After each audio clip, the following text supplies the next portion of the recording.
Cet opposant malien, Oumar Mariko, a rencontré des éléments du groupe terroriste JNIM quelques jours avant les attaques coordonnées qui ont frappé le Mali le 25 avril 2026. L'information est confirmée. Oumar Mariko s'est rendu clandestinement au Mali et a rencontré 17 otages maliens détenus par ce groupe armé affilié à Al-Qaïda. Cette rencontre a eu lieu dans une zone contrôlée par le JNIM, un groupe qui mène depuis des années des attaques contre l'État malien, les forces armées et les populations civiles. Quelques jours plus tard, le 25 avril 2026, le Mali a été frappé par une offensive coordonnée d'une ampleur exceptionnelle. Des attaques simultanées ont visé Bamako, Kati, Gao, Sévaré et plusieurs autres villes stratégiques du pays. Ces attaques ont été revendiquées par le JNIM en coordination avec d'autres groupes armés. Le lien chronologique entre ces deux événements est clair.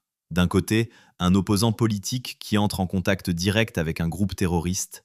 De l'autre, quelques jours plus tard, une attaque d'envergure nationale menée par ce même groupe. Oumar Mariko assume cette rencontre. Il déclare lui-même avoir fait ce sacrifice pour son peuple, dans une logique présentée comme humanitaire. Mais les images diffusées montrent un opposant apparaissant aux côtés de combattants armés dans un cadre contrôlé par un groupe terroriste. Dans un pays en guerre, ce type de contact dépasse le simple cadre symbolique. Le JNIM n'est pas un interlocuteur neutre.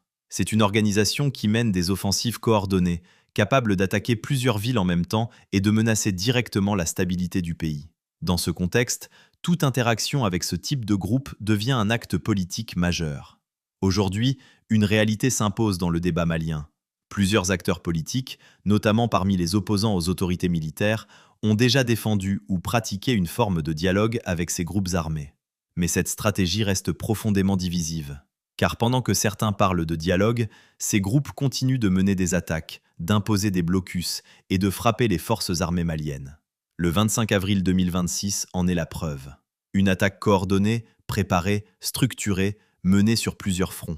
Et dans ce contexte, les contacts entre acteurs politiques et groupes armés deviennent une question centrale.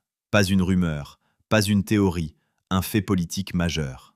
Abonnez-vous à la trame pour être au cœur des enjeux géopolitiques en Afrique.